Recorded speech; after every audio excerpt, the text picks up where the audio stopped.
ये कुछ डेटा यहाँ पे दिया हुआ है हमारे पास। देखिए, मैं अभी दूसरा वर्कबुक है ये हमारा। ये यहाँ पे एम्प्लॉयी आईडी दिया हुआ है, नेम दिया हुआ है, डेज़िग्नेशन दिया हुआ है। और अभी दूसरा वर्कबुक हम ओपन करेंगे यहाँ पर, तो यहाँ हमारा एम्प्लॉयी आईडी है। उसके बेसिस पे हमें यहाँ पे नेम निकालना है, डेज़िग्नेशन निकालना है। तो अभी हम कैसे करेंगे इसको, हम लोग पहले वर्कबुक में जाएँगे, सारा डेटा हमारा यहाँ पर है। तो इसी वीडियो में हम लोग सीखने वाले हैं कि वीलुकअप को आप डिफरेंट टाइप्स ऑफ वर्कबुक में कैसे इस्तेमाल कर सकते हैं। तो एक वर्कबुक में तो हमारा डेटा हो गया, दूसरे वर्कबुक में हमें निकालना है। तो इसके लिए हम सिंपल यहाँ लिखेंगे = वीलुकअप लिखेंगे, टैब करेंगे। लुकअप वैल्यू में हमारा आ जाएगा एम्प्लॉयी आईडी, जो हमेशा के लिए रहता है एम्प्लॉयी आईडी। और इसके बाद कॉमा करेंगे। अब आएँगे दूसरे शीट में जहाँ पर हमें टेबल एरे लेना है। तो इस टेबल एरे को हम ले लेंगे यहाँ से। और इसके बाद फिर हम यहाँ पे कॉमा देंगे। कॉमा देने के बाद फिर हम यहाँ पर पूछ रहा है column index number. Column index number में हमारा कौन-सा है, तो नेम वाला निकालना है।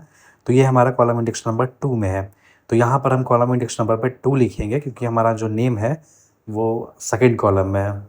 तो यहाँ पे 2 लिखेंगे हम, फिर 0 प्रेस करके एंटर हिट करेंगे, तो आप देखेंगे कि यहाँ पर इनका नेम निकल कर आ चुका है। सेम उसी प्रकार जो है हम निकालेंगे डेज़िग्नेशन। इसके लिए भी हम क्या करेंगे, इसको अगर मैं ड्रैग करूँगा तो नहीं निकलेगा, क्योंकि यहाँ पर वीलुकअप फ़ॉर्मूला नहीं लगाया हम।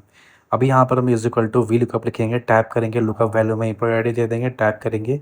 टेबल एरे में हम आएँगे, फिर से दूसरे वर्कबुक में आएँगे और यहाँ पर हम इसे कर लेंगे सेलेक्ट। इस बार हमारा कॉलम नंबर पूछेगा, तो कॉलम इंडेक्स नंबर में हम 3 देंगे, एग्जैक्ट मैच के लिए 0, एंटर हिट करेंगे।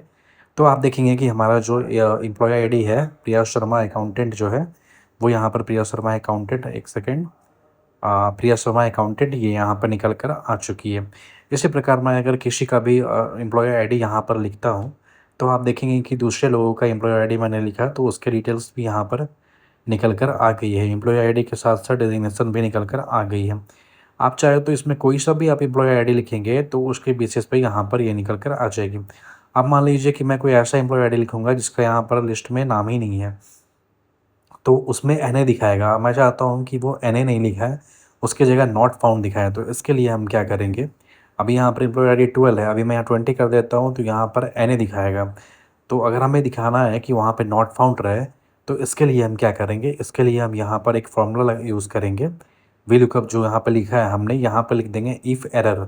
इफ़ एरर लिखेंगे और नीचे वाला जो आपको दिख रहा है फ़ॉर्मूला, उस पे टैप करेंगे। यहाँ पर कॉमा प्रेस करेंगे और यहाँ पर डबल इन्वर्टेड कॉमा देंगे और उसमें लिखेंगे नॉट फाउंड। मैं लिख लेता हूँ यहाँ पर डबल इन्वर्टेड कॉमा में नॉट फाउंड। फिर इसको क्लोज़ करेंगे और एंटर हिट करेंगे, तो आप देखेंगे कि यहाँ पर अभी मैं कोई भी एम्प्लॉयी आईडी चेंज करता हूँ जो लिस्ट में नहीं है, तो यहाँ पे नॉट फाउंड आ जाएगा। सेम वही चीज़ हम इसमें करेंगे, वीलुकअप के आगे इफ़ एरर का दे देंगे फ़ॉर्मूला। उसके बाद फिर ये जो लास्ट वाला है यहाँ पर, इसको पे कॉमा देके, कॉमा देने के बाद हम यहाँ पर इसको लिखेंगे डबल इन्वर्टेड कॉमा में नॉट फाउंड। नॉट फाउंड लिख देंगे डबल इन्वर्टेड कॉमा में और यहाँ ब्रैकेट क्लोज़ करके एंटर हिट करेंगे, तो आप देखेंगे कि यहाँ पर भी नॉट फाउंड आ गया। अब आप कोई भी ऐसी एम्प्लॉयी आईडी लिखेंगे जिसका एम्प्लॉयी आईडी का नेम उस डेटा में नहीं है, तो उसकी जगह पर ये नॉट फाउंड लिखकर आएगा, जैसा कि आप देख रहे हैं। तो आज के वीडियो में दोस्तों इतना ही रखते हैं। आज हम लोग सीखें कि डिफरेंट टाइप्स ऑफ वर्कबुक में वीलुकअप फार्मूला को कैसे यूज़ कर सकते हैं। नेक्स्ट वीडियो में हम लोग कुछ और नया सीखेंगे। तब तक के लिए धन्यवाद।